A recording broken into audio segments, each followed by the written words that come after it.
Welcome to Burlap Teachers. Enjoy the video. You'll begin by confirming essential prerequisites and entering pairing mode.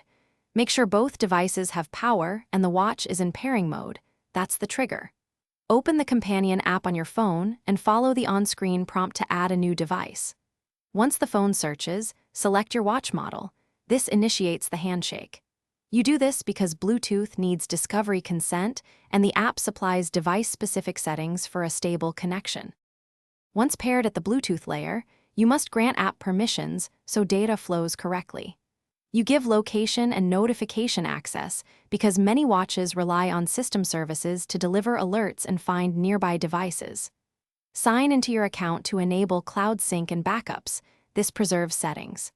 If the app prompts a firmware update, accept it. Firmware fixes connectivity bugs and improves battery life. Make sure to keep phone and watch close during updates to avoid interruptions. You finish by verifying that notifications, media controls, and health data sync as expected. Test an incoming call and a simple notification. If they arrive, adjust alert levels and quick access widgets to your preference. Next, set sync frequency for steps and heart rate to balance battery versus detail. Make sure to back up settings in the app so you can restore them later. If anything fails, restart both watch and phone, toggle Bluetooth, and retry pairing. Thanks for watching. Consider subscribing if this video helped you.